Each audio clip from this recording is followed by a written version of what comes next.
2013년 2월 버락 오바마 미국 대통령이 국정연설에서 3D 프린팅 기술을 미래 제조업 혁명의 대표 주자로 언급하며 미 전역에 3D 프린터 연구개발센터 15곳을 만들겠다고 말했습니다.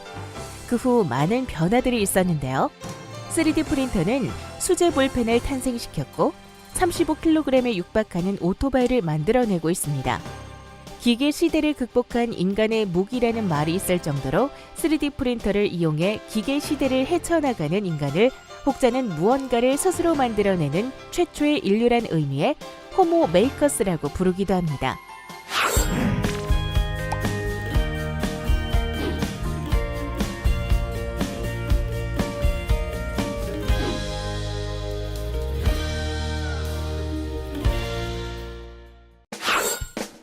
오늘의 학습 목표입니다. 이번 학습을 통해 여러분은 경쟁력 있는 3D 프린터를 판매하고자 하는 지역에서 요구되는 전자파, 환경, 전기 등 안전 규격에 대한 시험 규격, 시험 방법, 인증 진행 절차를 파악할 수 있습니다. 또한 시험 규격과 시험 방법에 따라 계측 장비와 설비를 활용하여 안전 규격 항목을 자체 점검할 수 있고 안전 규격을 만족할 수 있는 제품을 외부 공인인증기관에 시험 의뢰하고 진행 과정을 확인할 수 있습니다. 그리고 시험 기준에 미달할 경우 성능 확보를 위해 수정 보완하고 인증 절차에 따라 인증을 진행할 수 있습니다.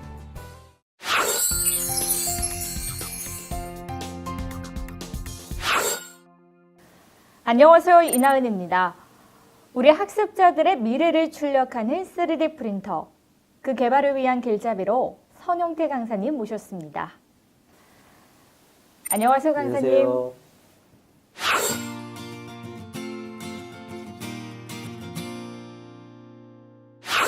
강사님, 오늘 저희가 알아볼 내용은 경쟁력 있는 3D 프린터 개발을 위한 규격 인증 진행인데요. 규격 인증을 위해서는 어떤 내용부터 알아보는 것이 좋을까요? 먼저 성능 개선하는 방법들을 검토해 보는 것이 좋을 것 같아요. 전기용품 안전 규격에 대해 들은 바가 있는지요? 전기용품 안전관리제도라는 용어는 들어본 것 같은데 잘 모르겠는데요. 네, 같은 말인데요. 전기용품 안전인증제도는 전기용품 안전관리법 제3조 규정에 따라 전기용품 안전관리법에 의거 시행되는 강제인증제도로 대상 전기용품의 안전인증을 받아야 제조 판매가 가능토록 하는 제도예요. 아, 그렇군요. 그리고 저는 전기용품 안전 확인이란 말도 들어본 것 같아요. 네, 그렇죠. 전기용품 안전확인 제도란 최근 전기전자 산업 발달로 인한 신제품 보급 증가, 기업에 대한 규제 완화 필요성 등 주변 환경 변화를 고려하여 위의 수준에 따라 안전관리 절차를 차등 적용하기 위한 제도로 2009년 1월 1일부터 시행되었습니다. 그럼 안전인증제도와 안전확인제도의 차이점은 뭘까요? 네, 국내 안전인증제도와 안전확인제도는 큰 차이점은 인증제도와 인증확인제도의 차이이며 또한 인증서 발급과 신고서 발급 등의 차이가 있습니다. 그리고 공급자 적합성 확인제도라는 것도 있어요. 전기용품의 제조업자 또는 수입업자가 제품을 출고하거나 통관하기 전에 전자용품의 모델별로 제품 시험을 실시하거나 제3자에게 시험을 의뢰하여 해당 전기용품의 안전기준에 적합한지를 스스로 확인하는 제도입니다. 아, 그럼 3D 프린터의 경우는 어떤 부분의 공급자 적합성을 확인하게 되나요? 안전확인 대상 전기용품 중 3D 프린터의 경우 직류 42V, 교류 30V 이하에 우선 적용하고 있지요. 그리고 제조업자는 공급업자 적합성 확인 시험 결과서 및 공급자 적합 확인서를 작성하여 최종 제조일로부터 5년간 비치해야 하는 의무가 있답니다. 그럼 이번에는 전기용품 안전 규격을 분류해 볼까요? 어떤 기준으로 분류를 하게 되나요? 네, 먼저 적합성 평가 대상에 따라서 분류해 볼게요. 이때는 제품 인증과 시스템 인증으로 나누어 분류합니다. 제품 인증과 시스템 인증에는 어떤 부분들이 포함되나요? 제품 인증의 경우는 목적에 따라 안전 인증과 성능 인증이 포함되고요. 시스템 인증에서는 평가 목적에 따라 품질 경영 시스템, 안전 보건 시스템, 환경, 경영 시스템 등이 포함되죠. 그럼 제품 인증과 시스템 인증 뒤에는 어떤 평가가 또 필요할까요? 네, 이번에는 적합성 평가 주체에 따라서 분류를 하는 평가가 있어요. 평가 주체자라고 하면은 평가자를 말씀하시는 건가요?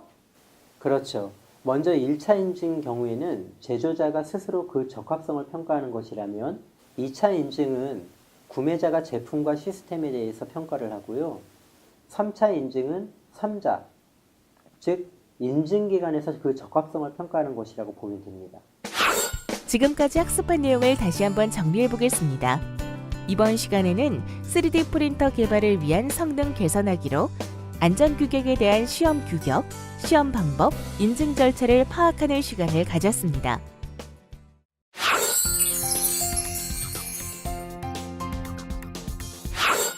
강사님, 이번에 우리가 알아볼 내용은 시험 규격 및 항목 점검이네요. 네, 이번에는 계측 장비와 설비를 활용하여 안전규격 항목을 자체 점검해 보는 것을 알아볼게요. 네, 계측 장비와 설비는 어떤 내용들이 포함되어 있나요? 먼저 시험 규격에 따른 계측 장비와 설비 항목들을 살펴볼게요. 전선, 케이블 및 코드류로 마이크로미터나 버니어 캘리퍼스, 더블 브릿지, 그리고 내전압 시험기, 절연 저항 시험기, 난연성 시험기, 이와 함께 인장 시험기, 저울항 온조 등의 설비를 포함하죠.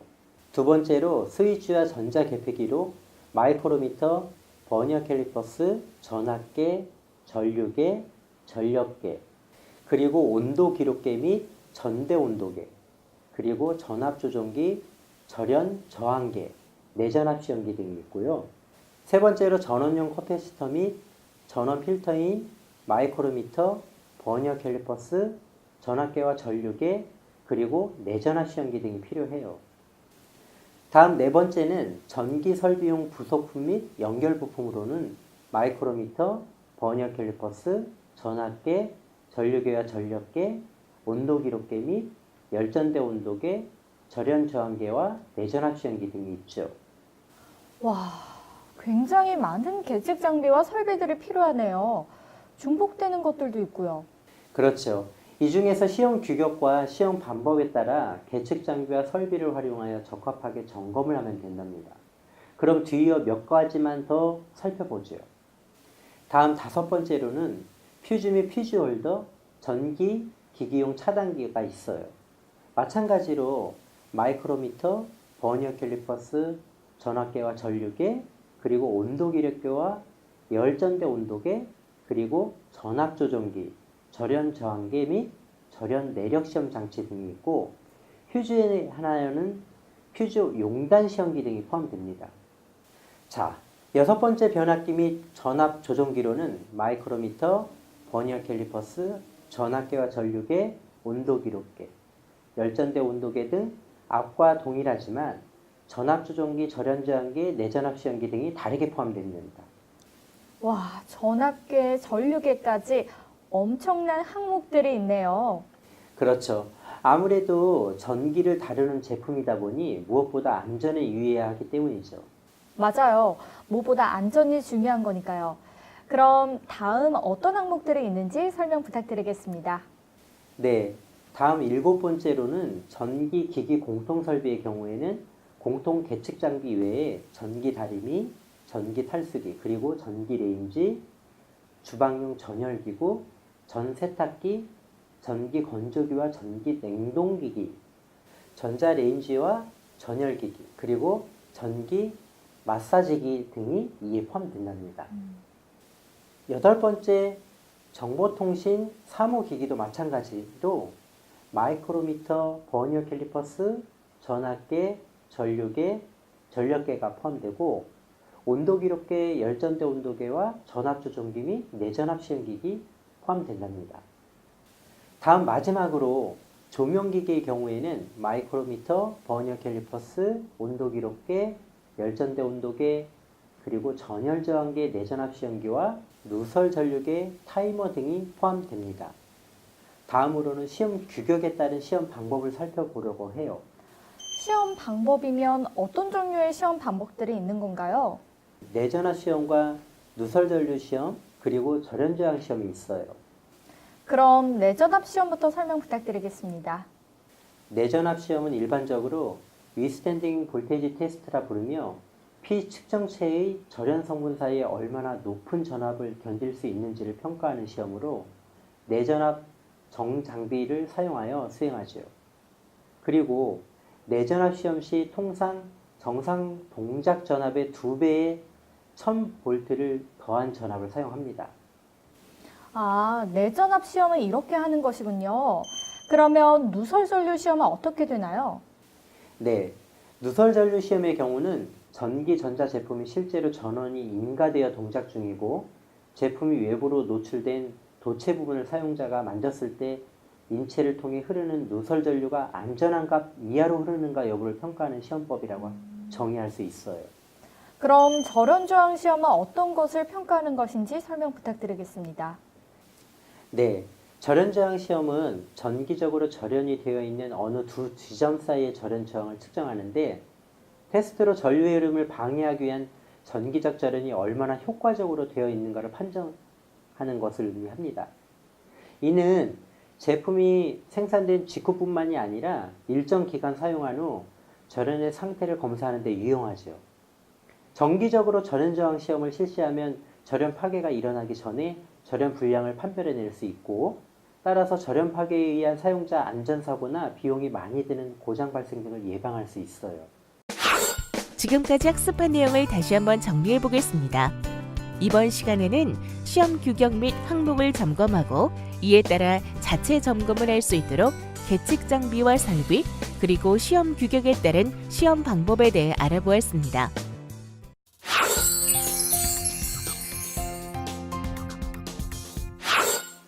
강사님, 이번에는 외분공인 인증기관의 승인을 의뢰하는 내용을 알아볼 텐데요. 승인을 의뢰하는 과정이 복잡하거나 까다롭지는 않나요? 네, 어렵지 않습니다. 국내에 안전규격 공인인증기관만 알고 있다면 신청서를 작성해서 의뢰할 수 있답니다. 먼저 KC 안전규격 공인인증기관에 대해 살펴봅시다.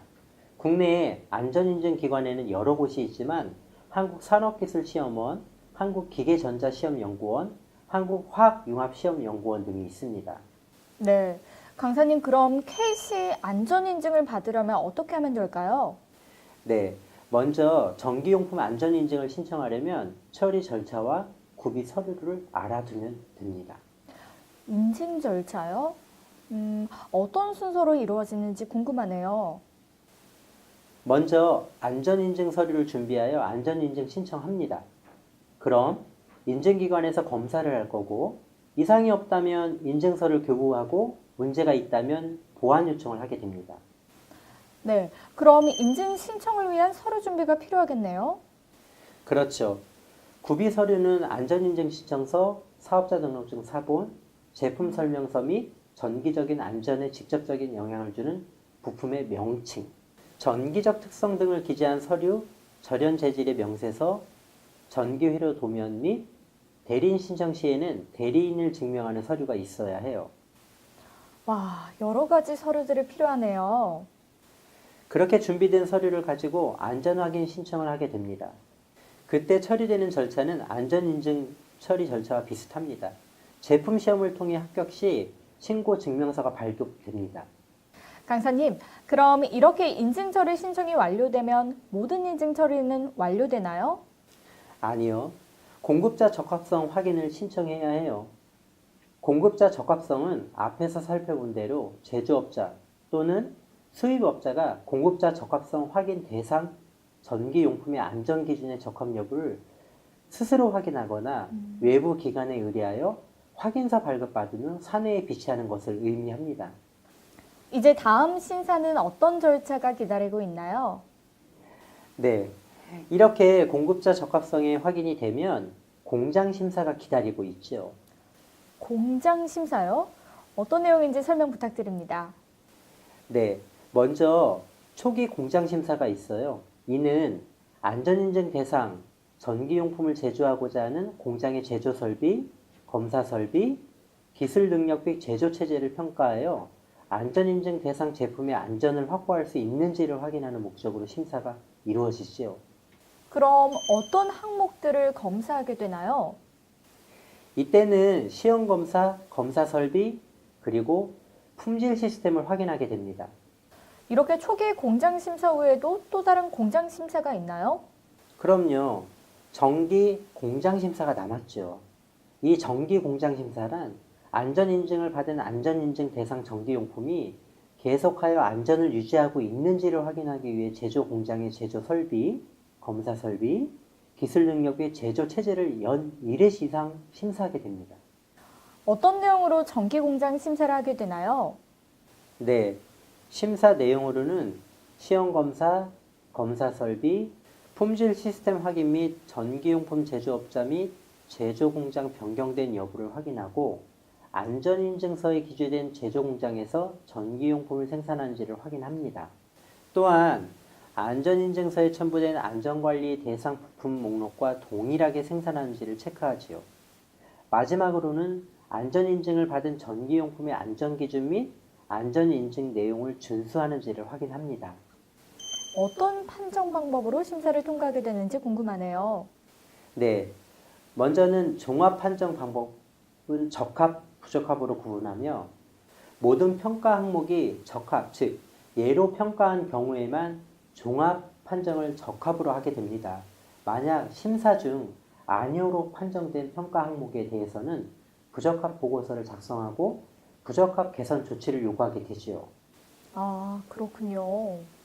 네, 뿐만 아니라 신청 품목으로 품질 경영 시스템을 인증받은 기업의 품질 경영 평가 항목은 평가를 생략하여 모두 예로 판정하고 있습니다.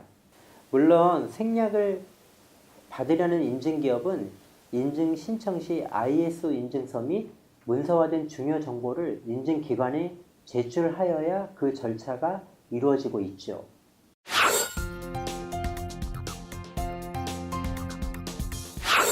강사님, 무엇부터 실습해보면 될까요? 아무래도 외부 공인인증기관에 시험 의뢰하면서 준비물들이 많이 필요할 것 같아요. 그렇죠.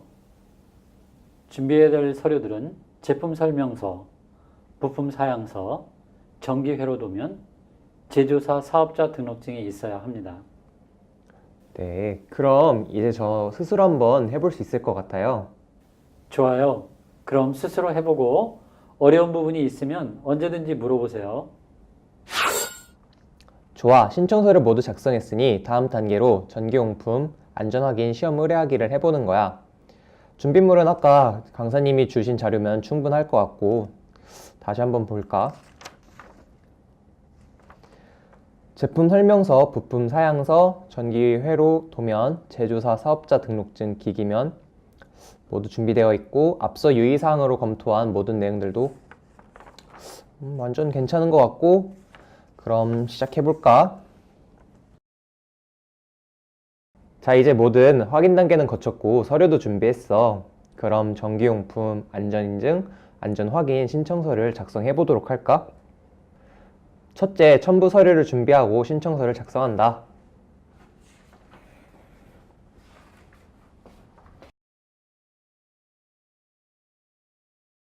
자, 이제 완전 확인서까지 모두 작성 완료! 지금까지 학습한 내용을 다시 한번 정리해 보겠습니다. 이번 시간에는 3D 프린터 개발을 위한 외부 공인인증기관 승인 의뢰하기에 대해 알아보았습니다. KC 안전규격 공인인증기관에 대해 살펴본 후 KC 안전인증, 인정확인, 공급자 적합성 확인 신청 절차 및 구비 서류에 대해 알아보았습니다. 또한 공장 심사 절차에 대해서도 확인해 보았습니다.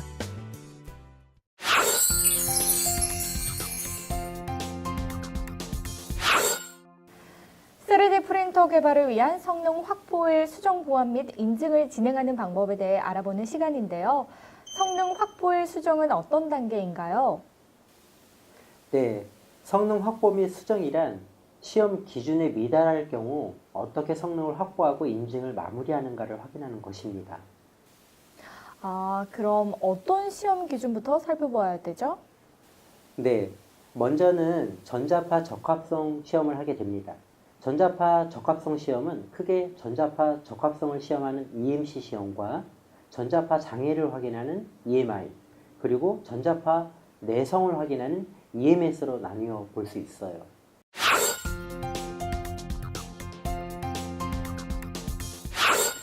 불합격 내용을 파악하는 부분인데요. 혼자서 신청서까지 모두 작성했으니 이번에도 잘 해낼 거라 믿어요. 네, 강사님. 그럼 이번에는 어떤 내용을 살펴볼까요? 네, 이번엔 시험 규격 및 항목 점검으로 시험 성적서의 불합격 내용을 파악하고 이런 시험 결과 미달 시 원인을 파악해보고 대책을 마련해 보는 것입니다. 아, 그럼 EMC 시험 결과서가 필요하겠네요. 그렇지요. 여기 실습을 위한 준비 자료들이 있습니다.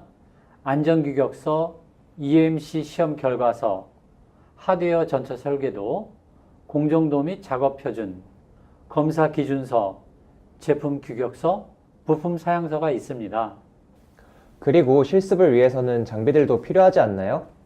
그렇죠. 파워 서플라이, 오실로스코프, 멀티미터기, 함수 발생기, 패턴 발생기, 주파수 카운터, RLC 미터기 등이 필요하고 앞서 살펴본 것처럼 유의사항도 미리 확인해 두어야 합니다. 네, 어떤 안전사항이 또 요구되나요? 먼저 모듈별 입출력 규격을 완전하게 파악하고 검증하기 전까지는 전원을 인가하지 않습니다. 그리고 개별 보드의 동작 상태를 점검할 때에는 외부 전원을 사용하여 시험을 하면 됩니다.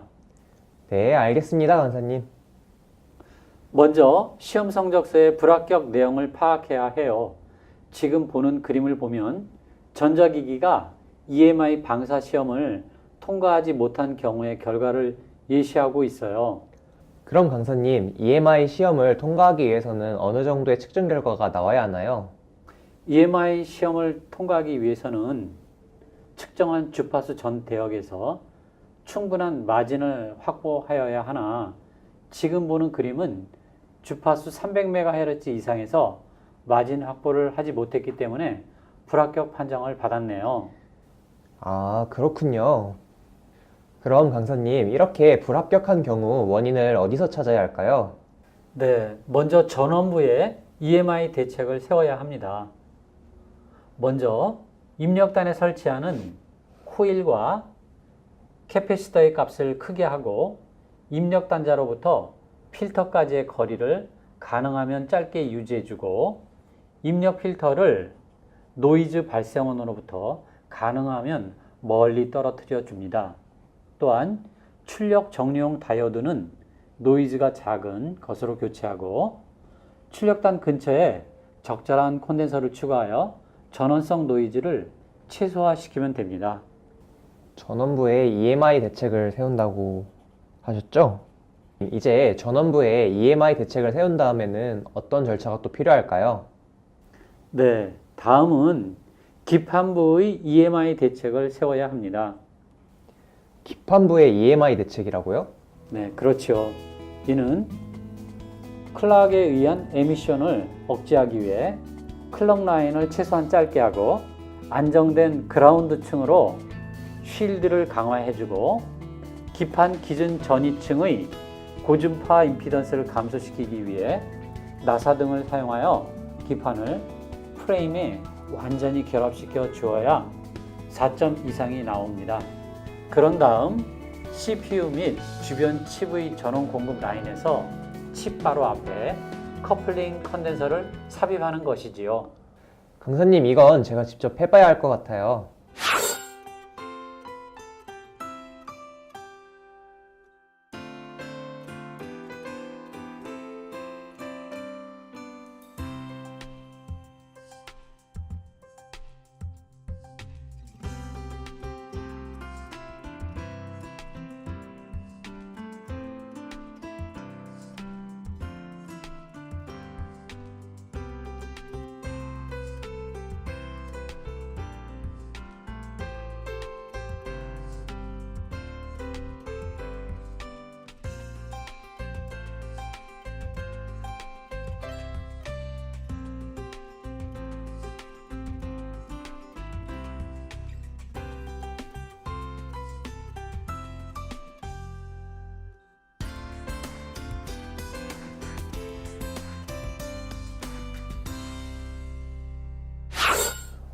네, 강사님 여기까지 완료했습니다. 기판부에 EMI 대책을 세웠어요. 좋아요. 그럼 마지막으로 페라이트 코어를 적용하면 됩니다. 페라이트 코어라.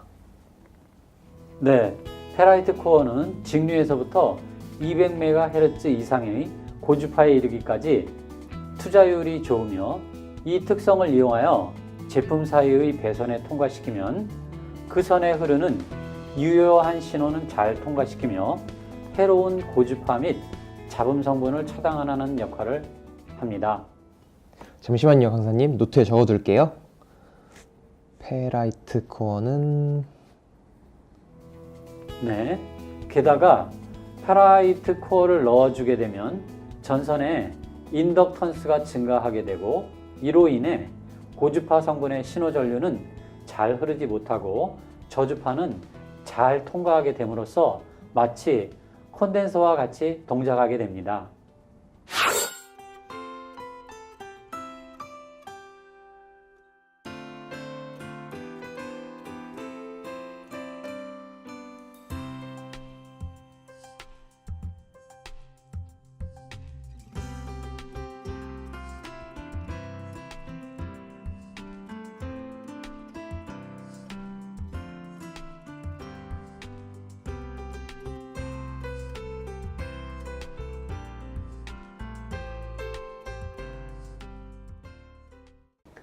강사님과 함께한 수업을 통해 이제 시험에 불합격된 내용과 성적표를 위한 수정 보완 방법까지 확실하게 완료했습니다. 감사합니다.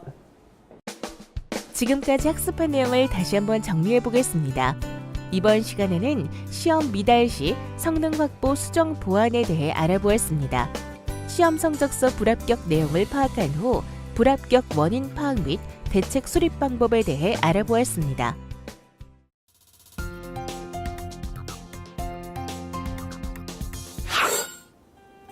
전자파 시험 인증을 경험해 본 저로서는 전원 설계에 있어서 자체 전원 설계보다는 외부 기업체의 UL이나 KC 인증이 완료된 전원 장치를 외부의 어댑터 형식으로 설계함으로써 시간과 비용을 많이 절약할 수가 있습니다.